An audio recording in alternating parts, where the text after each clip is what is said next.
ဒီနေ့မှာတော့ရေဦးပဲငပိလေးကိုလေ online ကမှာထားပြီးတော့ရောက်လာတာနဲ့ပဲငပိချက်လေးချက်ဖြစ်ပါတယ်ဒီရေဦးပဲငပိကလေ online ပေါ်မှာကောင်းတယ်ဆိုပြီးနာမည်ကြီးနေတာနဲ့ချီလီကမှာလိုက်တာပေါ့နော်ပထမဆုံးစမ်းမှာဘူးတာပါအစိတ်သားကို2500ပေးရပါတယ်ဒါမျိုးဖက်ကလေးနဲ့ထုတ်ထားပါတယ်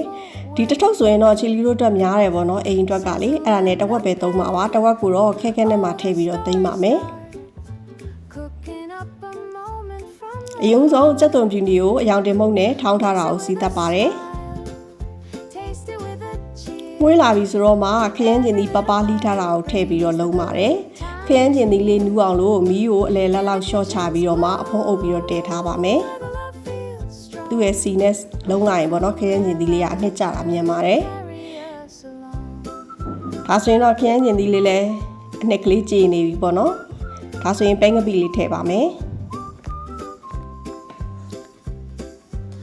ချီလီတို့အိမ်အတွက်ကဒီလောက်ဆိုရင်2ရက်လောက်နီးပါးတော့စားရမှာပါဒီပဲငပိကလေချီလီတို့ကအငန်အနေနဲ့စားမှာဖြစ်တဲ့အတွက်ကြောင့်စားရယ်ငါးသားမှုန့်ရယ်နည်းနည်းထည့်ထားရပါတော့အကယ်၍ကိုကဒီအစိတ်အနေနဲ့ပဲစားချင်တယ်ဆိုရင်တော့ပဲငပိတွေကိုစားနည်းနည်းပဲထည့်ပါတော့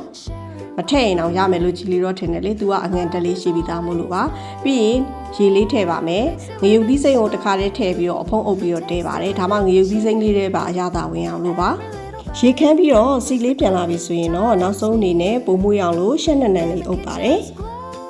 ဒါဆိုရင်တော့အရန်ရတာရှိတဲ့ရေဦးပဲငပိချက်လေးရပါပြီရှင်